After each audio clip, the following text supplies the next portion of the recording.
सबको नमस्कार। 2014-15 में जब हमने पहला बजट पेश किया था, वो लगभग 31,000 करोड़ रुपए का बजट था। आज जो बजट पेश किया गया 7 साल के बाद, ये लगभग 76,000 करोड़ का बजट है। 7 साल में ये बजट 2.5 गुना हो गया। ये आज हमारे देश में अगर हम सारी राज्य सरकारें देखें, केंद्र सरकार देखें, ये किसी चमत्कार से कम नहीं है। इतने बड़े स्केल के ऊपर इतना भारी बजट के अंदर इम्प्रूवमेंट कोई चमत्कार से कम नहीं है। ये केवल और केवल एक ही कारण से हुआ, क्योंकि हमारी पार्टी एक कट्टर ईमानदार पार्टी है। हमारी सरकार कट्टर ईमानदार सरकार है, और उस ईमानदारी का नतीजा है कि बजट ने इस किस्म से छलांग ली है। हमने 7 साल के अंदर अननेसेसरी एक्सपेंडिचर को ख़त्म किया, भ्रष्टाचार को ख़त्म किया, रेवेन्यू के अंदर जो लीकेजेस थी, एक्सपेंडिचर में जो लीकेजेस थी, वो सब ख़त्म की। और उसका नतीजा है कि आज दिल्ली के लोगों को इतने बड़े बजट का फ़ायदा मिलने वाला है। हमारा मानना है कि आज एक आम आदमी के सामने इस देश में 2 सबसे बड़ी समस्याएं हैं, रोज़गार और महंगाई।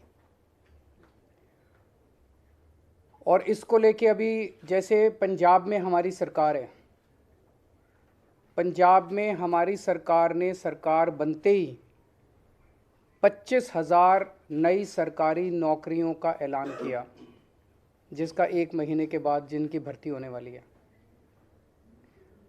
35,000 कच्चे कर्मचारियों को पक्का करने का ऐलान किया पंजाब में। आज दिल्ली में जो बजट पेश किया गया है, अगर उसको मैं मोटे मोटे तौर पे बहुत ब्रॉडली देखूं, तो इन 2 समस्याओं का समाधान, रोज़गार और महंगाई, इन 2 समस्याओं का समाधान आज ये बजट दिल्ली के लोगों के लिए करता है। इतने बड़े स्केल के ऊपर, इतने क्रिएटिव और इनोवेटिव तरीके के साथ, मुझे नहीं लगता रोज़गार पैदा करने के लिए, मुझे नहीं लगता आज तक कभी भी किसी भी सरकार ने प्रयास किया है जो आज इस बजट के ज़रिए किया गया है। पिछले 7 साल में दिल्ली सरकार ने लगभग 12 लाख रोज़गार दिल्ली के युवाओं के लिए तैयार किए। इनमें 1,78,000 रोज़गार सरकारी सेक्टर में थे और लगभग 10 लाख रोज़गार प्राइवेट सेक्टर में थे। 12 लाख रोज़गार पिछले 7 साल के अंदर दिल्ली में आम आदमी पार्टी की सरकार ने तैयार किए। आज जो बजट पेश किया गया है, ये बजट अगले 5 साल के अंदर 20 लाख नए रोज़गार तैयार करने का लक्ष्य रखता है। ये बात कहने के लिए भी हिम्मत चाहिए कि हम अगले 5 साल में 20 लाख रोज़गार देंगे। ये कोई चुनावी वादा नहीं है, आज कोई चुनावी सभा नहीं थी। आज विधानसभा के अंदर बजट रखा गया और बजट में 20 लाख रोज़गार तैयार करने का एक पूरा खाका देश के सामने रखा गया। ये बहुत ही बोल्ड बजट है, बहुत ही इनोवेटिव बजट है, और इसके लिए मैं मनीष सिसोदिया जी को और उनकी पूरी टीम को बहुत बहुत बधाई देता हूँ। यही आज लोगों की सबसे ज़्यादा ज़रूरत है। कोरोना की वजह से बहुत सारे जॉब्स चले गए, हर घर के अंदर तकलीफ़ है, लोगों के पास नौकरियां नहीं हैं, लोगों के पास जॉब्स नहीं हैं।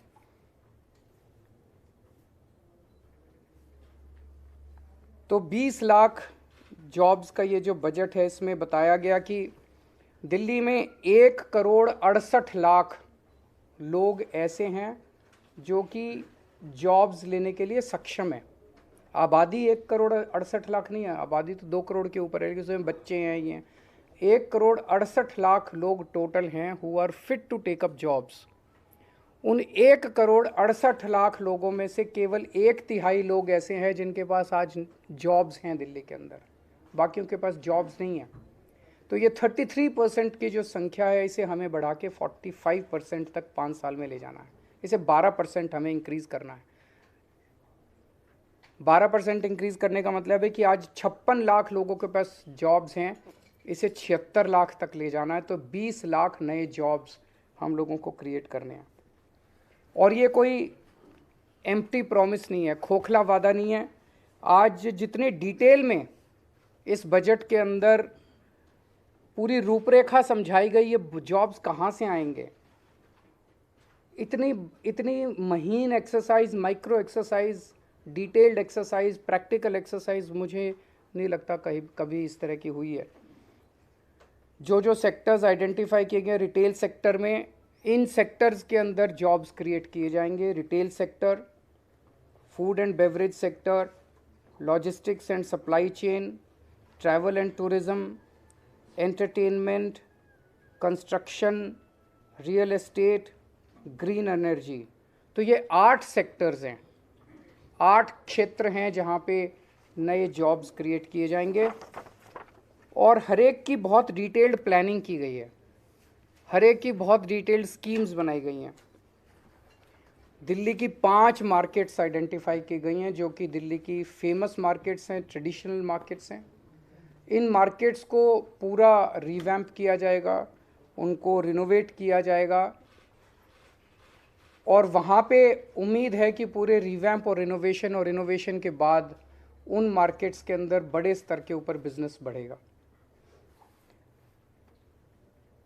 दिल्ली शॉपिंग फेस्टिवल लगाया जाएगा। दिल्ली शॉपिंग फेस्टिवल से उम्मीद है कि पूरे देश से और दुनिया भर से बहुत सारे टूरिस्ट्स दिल्ली आएंगे, जिससे दिल्ली की इकनॉमी बढ़ेगी। और हर साल दिल्ली शॉपिंग फेस्टिवल होगा, लंबा फेस्टिवल होगा, जिससे दिल्ली की इकनॉमी बढ़ेगी और दिल्ली में बड़े स्तर के ऊपर जॉब्स क्रिएट होंगे। होलसेल, दिल्ली जो है हमेशा से देश का एक तरह से होलसेल मार्केट रहा है, पर किन्हीं कारणवश उसकी वो जो होलसेल का जो नेचर था, उसका जो कैरेक्टर था, वो ख़त्म हो गया। इसको वापस रिवाइव किया जाएगा, दिल्ली को वापस होलसेल मार्केट बनाया जाएगा और अलग से दिल्ली होलसेल शॉपिंग फेस्टिवल किया जाएगा। दिल्ली बाज़ार पोर्टल बना रहे हैं हम लोग। मैंने पिछली साल ऐलान किया था दिल्ली बाज़ार पोर्टल, जिसमें दिल्ली के सारी दुकानें, दिल्ली के सारे मार्केट्स एक पोर्टल पे लाए जाएंगे। तो दिल्ली के अंदर कुछ भी माल बिकता है, छोटी दुकान पे, बड़ी दुकान पे, कहीं भी कोई भी माल बिकता है, वो आपके पड़ोस में रहने वाला, किसी कॉलोनी में रहने वाला आदमी भी खरीद सकता है और 24 घंटे खरीद सकता है। ऐसा नहीं कि सूरज छिपने के बाद फिर दुकान बंद हो जाएगी, कभी भी खरीद सकता है, रात को 12 बजे 1 बजे भी खरीद। अमेरिका में रहने वाला कोई आदमी भी खरीद सकता है, लंदन में रहने वाला कोई आदमी भी आपके लोकल मार्केट से, खान मार्केट से, चांदनी चौक से, या आपके लोकल शॉपिंग कॉम्प्लेक्स से कोई भी माल खरीद सकता है। इससे हमें उम्मीद है कि दिल्ली की अर्थव्यवस्था को एक बड़ा जंप मिलेगा और दिल्ली के माल जो है वो पूरी दुनिया के अंदर बिकने चालू होंगे। गांधीनगर को ग्रैंड गारमेंट हब के रूप में डेवलप किया जाएगा। गांधीनगर का कपड़े का व्यापार जो है बहुत बड़ा है और इसको अगर हम अच्छे तरीके से, इसको सिस्टमैटिक तरीके से अगर रिवैम्प करके पूरे मार्केट को डेवलप किया जाए तो इसमें बहुत बड़ी अपॉर्चुनिटीज़ हैं। दिल्ली की जो नई स्टार्टअप पॉलिसी है वो बहुत बड़ी अपॉर्चुनिटीज़ खोलती है। दिल्ली ऑलरेडी देश का स्टार्टअप कैपिटल बन चुका है। दिल्ली के अंदर आज पूरे देश में सबसे ज़्यादा नए स्टार्टअप्स निकल रहे हैं। तो दिल्ली की जो स्टार्टअप पॉलिसी है, हमें उम्मीद है इसके ज़रिए बच्चे जो हैं वो बहुत सारे नए नए बिज़नेस शुरू करेंगे और दूसरों को नौकरी देंगे। दिल्ली के जो नॉन कन्फॉर्मिंग इंडस्ट्रियल एरियाज़ हैं उसको सबको डेवलप किया जाएगा। यहाँ पे हमें उम्मीद है कि काफ़ी सारे जॉब्स निकलेंगे। जो फेमस फूड हब्स हैं उनको डेवलप किया जाएगा, उनको मार्केट किया जाएगा। और फूड ट्रक पॉलिसी, जो खाने वाले ट्रक्स होते हैं, इसकी एक पॉलिसी बनाई जाएगी ताकि बड़े स्तर के ऊपर इनको प्रमोट किया जा सके। ये सारे वो चीज़ें हैं जो एक आम आदमी कर सकता है। हम कोई ऐसी चीज़ें नहीं कर रहे जिसके अंदर बहुत बड़ी कैपिटल की ज़रूरत है। जो एक आम आदमी, छोटा आदमी थोड़ी से कैपिटल से, छोटी कैपिटल से अपना बिजनेस शुरू कर सकता है। ये सारी चीज़ें, क्लाउड किचन क्लस्टर्स की स्थापना की जाएगी, इलेक्ट्रॉनिक सिटी बनाई जाएगी, E vehicle, solar energy, urban farming, इसके ज़रिए ऑलरेडी दिल्ली ईवी कैपिटल बन चुका है देश का। दिल्ली फिल्म पॉलिसी जो बनाई गई है, हमें उम्मीद है इसके ज़रिए बहुत सारे जॉब्स क्रिएट होंगे। रोज़गार बाज़ार पोर्टल जो हमने बनाया, रोज़गार पोर्टल जो बनाया था हमने पिछली साल, जैसे ही हमने शुरू किया उसमें 10 लाख के करीब जॉब्स निकले थे। इसका सेकंड वर्जन बनाया जा रहा है। तो इस तरह से ये जो 20 लाख जॉब्स का एक एक के सामने लिखा है कि ये करने से इतने जॉब्स क्रिएट होंगे, ये करने से इतने जॉब्स क्रिएट होंगे, ये करने से, ये पूरा डिटेल्ड प्लान आज देश के सामने रखा गया। दूसरी सबसे बड़ी समस्या लोगों के सामने है महंगाई की। महंगाई बहुत ज़्यादा बढ़ गई है, एक आम आदमी को अपना घर चलाना मुश्किल हो गया है। इसमें भी बहुत सारी चीज़ें ऐसी हैं जो दिल्ली के लोगों को, केवल और केवल दिल्ली के लोगों को मिल रही है और वो जारी रहेंगे। आज दिल्ली के अंदर सरकारी स्कूल बेहद शानदार हो गए हैं, शिक्षा फ्री है, कोई पैसा देने की ज़रूरत नहीं है, पूरी की पूरी शिक्षा फ्री है। ढेरों लोग अपने बच्चों को प्राइवेट स्कूल से निकाल के सरकारी स्कूलों में भर्ती करा रहे हैं, ढेरों लोग। इस साल 4.25 लाख लोगों ने प्राइवेट स्कूल से निकाल के सरकारी स्कूलों में भर्ती कराए हैं। अगर आपके घर में 2 भी बच्चे हैं पढ़ने वाले और प्राइवेट स्कूल में पढ़ते हैं, तो अगर 3-4 हज़ार 5 हज़ार रुपये तो एक बच्चे की फ़ीस आई जाती है। तो 10,000 रुपये पर मंथ एक आम आदमी का महंगाई के, इतनी महंगाई के ज़माने में बच गया, स्कूल का ही बच गया, बहुत बड़ी बात है। हेल्थ के क्षेत्र में दिल्ली अकेला देश, पूरे देश के अंदर दिल्ली अकेला राज्य है जहाँ पे हर आदमी, चाहे अमीर हो चाहे गरीब हो, उसका पूरा इलाज मुफ्त है। अगर आपको थोड़ा सा बुखार हुआ, मोहल्ला क्लिनिक जाइए, आपको डॉक्टर दवाई देगा, डॉक्टर भी फ्री, दवाइयाँ भी फ्री, टेस्ट भी फ्री, सब कुछ फ्री। अगर आपको कोई बहुत बड़ी बीमारी हो गई जिसमें 20 लाख, 30 लाख, 40 लाख का खर्चा आता है, आप जीटीबी जाइए, एलएनजेपी जाइए, जीबी पंत जाइए, दिल्ली सरकार के 38 बड़े बड़े हॉस्पिटल है, किसी में भी जाइए, सारा इलाज फ्री है, सारा पैसा दिल्ली सरकार देगी, आपसे पूछा नहीं जाएगा आप अमीर हो कि गरीब हो, बीपीएल के कार्ड की ज़रूरत नहीं है। आप अगर कोई टेस्ट कराना है, एमआरआई कराना है, सीटी स्कैन कराना है, जो भी कराना है, दिल्ली सरकार के हॉस्पिटल्स में फ्री है। हॉस्पिटल में टेस्ट ना हो पाए, आप प्राइवेट में करा लो, सारा रिम्बर्स किया जाता है। इस तरह की हेल्थ सिक्योरिटी जो है, मुझे नहीं लगता देश तो छोड़ो, दुनिया में कहीं इस किस्म की हेल्थ सिक्योरिटी कहीं किसी भी राज्य के सिटीजन्स को दी गई है। ये अब जैसे आज वित्त मंत्री, उप मुख्यमंत्री जी ने कहा कि हेल्थ एक ऐसा सेक्टर है जो लोगों को गरीबी में धकेल देता है। कोई घर में बीमार हो गया, बड़ी बीमारी हो गई, सब कुछ बेचना पड़ जाता है, सब कुछ ख़त्म हो जाता है। वो दिल्ली के लोगों को चिंता करने की ज़रूरत नहीं है, बहुत बड़ी सिक्योरिटी है, शिक्षा की सिक्योरिटी, हेल्थ की सिक्योरिटी। तो लोगों को महंगाई से और चीज़ें जो हमारे कंट्रोल में नहीं है वो तो हम कुछ नहीं कर सकते, लेकिन जो हमारे कंट्रोल में है वो तो हम कर रहे हैं। तीसरी, बिजली। आज दिल्ली के 73% जनता को फ्री बिजली मिलती है, 24 घंटे बिजली मिलती है, बहुत बड़ी बात है। मैं कई राज्यों से होके आया हूँ, 5-5 हज़ार, 10-10 हज़ार, 15-15 हज़ार रुपये लोगों के बिजली के बिल आ रहे हैं हर महीने। यहाँ पे लोगों के बिजली के बिल 0 आते हैं। महंगाई के ज़माने में ये बहुत बड़ा सपोर्ट है। पानी फ्री मिल रहा है लोगों को। दूसरे राज्यों में आप चले जाइए, दूसरे राज्य क्या, दिल्ली के अंदर भी हमारी सरकार बनने के पहले मैं जब घूमा करता था, लोगों के 5-5 हज़ार, 10-10 हज़ार रुपये के महीने के बिल आया करते थे। अब लोगों के 0 बिल आ रहे हैं। पानी की व्यवस्था हो रही है, अब 24 घंटे पानी करेंगे, उसके ऊपर भी काम कर रहे हैं। केवल पानी फ्री नहीं, पानी नहीं आए तो फ्री पानी का क्या फ़ायदा है, तो पानी भी 24 घंटे आया करेगा, इसकी भी हम लोग व्यवस्था कर रहे हैं। और महिलाओं को फ्री ट्रांसपोर्ट। ये 5 चीज़ें बहुत बड़ी हैं, शिक्षा फ्री, स्वास्थ्य फ्री, बिजली फ्री, पानी फ्री, ट्रांसपोर्ट फ्री। इन 5 चीज़ों से दिल्ली के एक आम आदमी की ज़िंदगी को थोड़ा सा सहारा दिल्ली सरकार देने का काम करती है। तो एक जो अच्छी खबर, दिल्ली की जितनी कच्ची कॉलोनियाँ हैं, कच्ची कॉलोनियों में मैं जब भी जाता हूँ, नरक की ज़िंदगी है लोगों की। एक बारिश आ जाए तो पूरा कीचड़ ही कीचड़, सारी नालियाँ बाहर वो बहने लग जाती हैं। 31 मार्च 2023 तक दिल्ली की सारी कच्ची कॉलोनियों के अंदर सड़क, नाली, पानी की पाइपलाइन और सीवर की पाइपलाइन का काम ख़त्म कर दिया जाएगा। कुछ कॉलोनियाँ बच जाएंगी जो फॉरेस्ट की वजह से ASI की वजह से, इन वजह से उनको परमिशन नहीं मिल पा रही। 100-125 कॉलोनियाँ बच जाएंगी। उसके अलावा दिल्ली की सारी कच्ची कॉलोनियों में ये 4 चीज़ों का काम पूरा हो जाएगा। मैं समझता हूँ इससे दिल्ली की कच्ची कॉलोनियों में लोगों को बड़ी मदद मिलेगी, सहायता मिलेगी और लोग इज्जत की ज़िंदगी जी सकेंगे। चुनाव के दौरान जब मैं प्रचार करता था तो कई जगह जाता था, लोग कहते थे जी रिश्ते नहीं आ रहे अच्छे। वो देखने आते हैं तो वो देखते हैं पहले तो जिस गली के अंदर सारी गलियां टूटी पड़ी हैं, सड़कें टूटी पड़ी हैं, नरक की ज़िंदगी है। मैं उम्मीद करता हूँ इसके बाद लोगों के सम्मान मिलेगा और रिश्ते भी अच्छे आने चालू होंगे। यमुना को भी साफ़ करेंगे, उसके ऊपर पूरा काम चल रहा है। उसके ऊपर मैं पहले ही प्रॉमिस कर चुका हूँ कि अगले चुनाव के पहले आप सब लोगों को ले जाके यमुना में डुबकी लगाएंगे। उसके लिए आज पूरा इसमें बजट के अंदर प्रोविज़न किया गया है।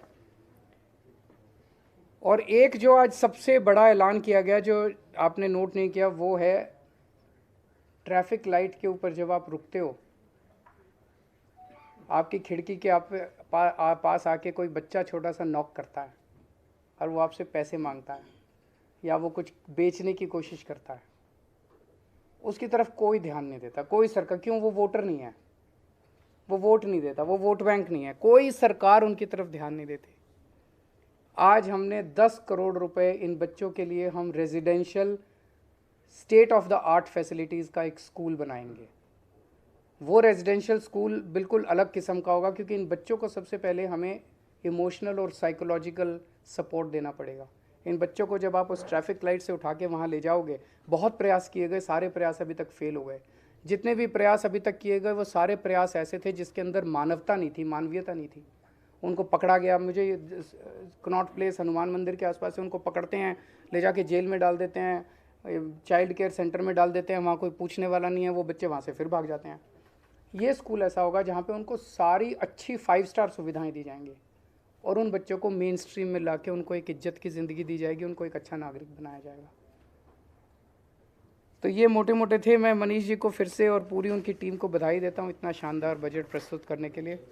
अगर आपके कोई प्रश्न हैं तो। दिल्ली में एजेंसी की बहुत अहम भूमिका है और जो कल संसद में हुआ उस पर आपकी क्या प्रतिक्रिया है, क्योंकि कारोबार एजेंसियों से जुड़कर ही हो पाएगा दिल्ली में, तो उस स्थिति को आप किस तरह से समझ पा रहे हैं? MCD की क्या भूमिका रहेगी आने वाले दिनों में? आपका जो बजट है क्या उससे भी जोड़कर देखा जाएगा? नहीं, ज़रूर देखना चाहिए। देखो, सारी एजेंसीज़ के अंदर अगर तालमेल होगा तो तरक्की होगी। सारा शहर भी तरक्की करेगा, राज्य भी तरक्की करेगा, देश भी तरक्की करेगा। अगर तालमेल नहीं होगा तो तकलीफ़ें आएंगी, पर 7 साल में बहुत तकलीफ़ें आई, तो जब पुरानी तकलीफ़ें झेल ली तो आगे वाली भी तकलीफ़ें झेल लेंगे।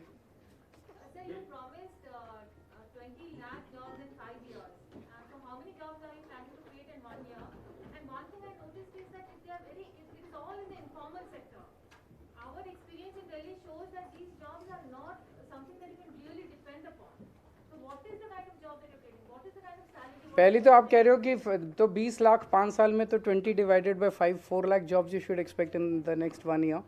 मोटे मोटे तौर पे देखो, इस टाइम थ्योरेटिकल तौर पे ऑर्गेनाइज सेक्टर, अनऑर्गेनाइज सेक्टर, ये वो कहना बड़ा वो है। एक आदमी को तो यार नौकरी चाहिए और घर में शाम को पैसा चाहिए, महीने के अंत में पैसा चाहिए, किसी सेक्टर में मिल जाए। तो अभी तो ये है कि इकोनॉमी की हालत बहुत ज़्यादा ख़राब है और स्पेशली लोअर तबके की हालत तो बहुत ही ज़्यादा ख़राब है। अभी तो वो लोग आदमी ये सोचता है यार कहीं भी कुछ भी नौकरी मिल जाए और घर का खर्चा चल जाए। तो अभी तो ये है कि सब लोगों को नौकरी मिले, फिर इसको और इम्प्रूव करेंगे, क्वालिटी ऑफ जॉब्स भी इम्प्रूव करेंगे। अभी तो quantity is the biggest factor, the quality will also, we will keep on working on the quality also.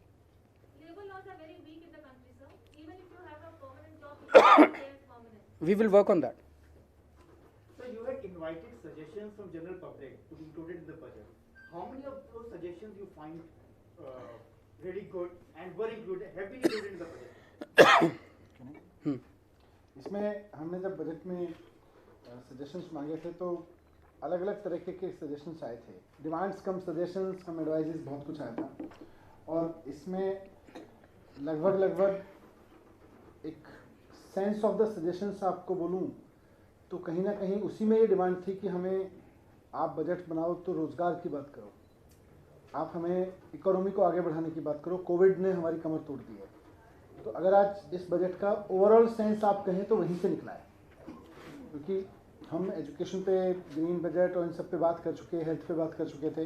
लोगों ने यही हमें कहा कि आप, और जो हमने पूरा रिटेल मार्केट को लेके जो पॉलिसीज़ बनाई हैं ये लोगों के बीच से ही निकल के आए। और उसके बाद हमने उन जो भी सजेशंस आए थे उनके बाद हमने उन सजेशंस के फर्दर सेक्टर्स पे पूरी स्टडी कराई। हम मार्केट के एसोसिएशन से हमारी टीम्स जाके मिली सजेशंस के बेस पे, अलग अलग गांधीनगर से लेके कमला नगर और जितने भी मार्केट्स दिल्ली में फेमस हैं, क्लाउड किचन के लोगों से हम लोग जाके मिले, उनके साथ में उनका पूरा स्ट्रक्चर समझा, उनकी प्रॉब्लम समझी, सरकार का इंटरवेंशन कहाँ चाहिए और वो कितनी से कितने जॉब्स क्रिएट कर सकते हैं। तो जो भी आज बोला वो सजेशंस ही उसका आधार बने। आप खुद देख सकते हो कि जितने डिटेल के अंदर आज बजट में एक एक चीज़ एक्सप्लेन की गई है वो विदाउट पीपल्स पार्टिसिपेशन हो ही नहीं सकती थी। एक एसी बंद कमरे में बंद बैठ के इस तरह की डिटेल्ड एक्सरसाइज हो ही नहीं सकती है। Sir, you had spoken about the new startup policy where you're going to provide, ensure that the entrepreneurs are going to focus on their ideas and you will take care of the rest of the issues. So are you planning to give a single window system in Delhi as well? Is there anything on those lines? yes. अभी एक youth को, जैसे मैंने अपनी speech में भी बोला, patent से लेके और तमाम चीज़ों के लिए बहुत भागना पड़ता है। तो पहली बात तो जैसे सर ने बहुत सारी चीज़ों को डोर स्टेप डिलीवरी पे ला दिया और बहुत सारी चीज़ों को फेसलेस कर दिया है, तो वैसे ही आज स्टार्टअप में जिस जिस चीज़ की एक यूथ को ज़रूरत है उन सबको या तो सिंगल विंडो या मैक्सिमम बहुत सारी चीज़ें डोर स्टेप पे उपलब्ध हैं, उसके लिए फेसलेस हो गई हैं, तो उसी रूप में रखेंगे, किसी को भटकना ना पड़े। और सरकार की जो एक तरह से मैनेजमेंट यूनिट होगी इस स्टार्टअप को करने के लिए, इंक्यूबेशन सेंटर या इंक्यूबेशन सेंटर को चलाने की प्रोजेक्ट मैनेजमेंट यूनिट्स होंगी, वो इस जिम्मेदारी को ज़्यादा निभाएंगी। सर मेरे सवाल है इससे अलग है, बजट से अलग। परसों मुख्यमंत्री जी ने भाषण दिया विधानसभा में, काफ़ी पसंद भी किया गया, सोशल मीडिया पे खूब वायरल भी हो रहा है, लेकिन बीजेपी इसको लेके काफ़ी हमलावर है। वो कह रही है कि आपने कश्मीरी पंडितों का मजाक उड़ाया, उनके दर्द के प्रति संवेदनहीनता दिखाई है आपने। देखो पिछले 20-25 साल में जब से कश्मीरी पंडितों का पलायन हुआ तब से केंद्र में 13 साल बीजेपी की सरकार रही, उसमें पिछले 8 साल से केंद्र में बीजेपी की सरकार है। इस दौरान एक भी परिवार, कश्मीरी पंडितों का एक भी सिंगल परिवार, क्या वो जाके वापस वहाँ पे रिहैबिलिटेशन हुआ है उसका? क्या उसका पुनर्वास हुआ है वापस कश्मीर में? एक भी परिवार वापस नहीं गया। तो बीजेपी ने क्या किया है? केवल और केवल शुद्ध राजनीति की है इस पूरे मुद्दे के ऊपर, और अब राजनीति करने के बाद वो उनके दर्द के ऊपर और उनकी त्रासदी के ऊपर एक पिक्चर बना के करोड़ों रुपए कमाना चाहते हैं। बता रहे हैं 200 करोड़ से ज़्यादा पैसा कमा चुके हैं। किसी कौम के दर्द पे और त्रासदी पे पिक्चर बना के पैसा कमाया जाए, ये तो क्रिमिनल है, ये तो सही नहीं है, देश ये बर्दाश्त नहीं करेगा। तो हमारी तो 2 ही डिमांड है, इस पिक्चर को यूट्यूब पे डालो ताकि सारे देश, सब लोग कश्मीरी पंडितों के दुख को देख सकें, और दूसरा ये जो 200 करोड़ से ज़्यादा जितना भी पैसा आपने कमाया है, ये सारा पैसा कश्मीरी पंडितों के पुनर्वास के लिए खर्च किया जाना चाहिए। और तीसरा कि अब ठोस स्टेप्स उठाए जाएं ताकि कश्मीरी पंडित एक्चुअली अपने अपने घर को लौट सकें। 2 सवाल दोनों सवाल मैं पूछ लेता हूँ। एक तो ये कि दिल्ली से रिलेटेड जो बिल आया दिल्ली नगर निगम से रिलेटेड, उस बिल को आप किस तरीके से देखते हैं? और दूसरा सवाल ये कि 51,000 जो तीर्थ यात्रा आप निकाल रहे थे, उसके 51,000 तो लोग जा चुके हैं यात्रा पे, अब आगे उसको स्पीड अप करने का या कुछ और बढ़ाने का प्लान है? वो तीर्थ यात्रा दोबारा कल से शुरू हो गई है वो, और वो चलेगी। उसमें बजट की कमी नहीं होने देंगे। जब जब ट्रेन जैसे जैसे मिलेगी, जितने ज़्यादा से ज़्यादा तीर्थयात्रियों को हम भेज सकेंगे हम भेजेंगे। मैं खुद जब वो लौट के आते हैं उनसे मैं मिलता हूँ, जो खुशी उनके चेहरे पे होती है तीर्थ यात्रा करने के बाद, वो इतनी इन्फेक्शस होती है। आप मिलिए उनसे, बहुत अच्छा लगता है उन लोगों से। तो हम उसमें ज़्यादा से ज़्यादा लोगों को तीर्थ यात्रा कराएंगे।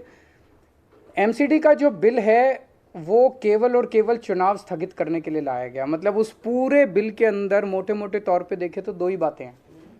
एक बात तो ये कि 272 से घटा के 250 वार्ड कर दिए। इससे क्या फ़ायदा हुआ भाई? पहले 272 वार्ड थे, अब 250 वार्ड कर दिए। तो कोई लॉजिक नहीं, कुछ नहीं। क्यों किया, किस लिए किया? एक ही कारण है कि 272 से 250 कर दिए तो अब डिलिमिटेशन होगा। अगर सेम रख देते तो डिलिमिटेशन नहीं होता, तो अब डिलिमिटेशन होगा। डिलिमिटेशन होगा तो साल 2 साल के लिए चुनाव गए, तो चुनाव टालने के लिए किया। और दूसरा कि पूरा का पूरा MCD जो है वो अब केंद्र सरकार चलाएगी, ये तो संविधान के ही खिलाफ है। तो एक बार बिल आ जाए, इसको हम भी स्टडी करेंगे, अगर जरूरत हुई तो हम कोर्ट में चैलेंज करेंगे फिर इसको। Thank you. Last question. Manish ji, budget में आपने ये कहा था कि दिल्ली में 7,000 से अधिक बस है और ये ऐतिहासिक है आज तक। इसमें DTC कितनी बसें हैं और क्लस्टर कितनी, और शहर की आबादी के हिसाब से कितनी बसों की जरूरत है जो कम है? बसों का हमारा टारगेट इससे कहीं बड़ा है, पर मैंने ये कहा कि आज तक दिल्ली के इतिहास में दिल्ली की सड़कों पर दिल्ली सरकार के अधीन 7,000 से ज़्यादा बसें कभी नहीं चली। पहली बार ऐसा हुआ है कि 7,003 उसकी संख्या पहुंच गई और बढ़ रही है, लगातार बढ़ रही है। तो अभी आबादी के हिसाब से तो बहुत सही है, पर इतना बड़ा बेड़ा भी कभी नहीं हुआ। Thank you.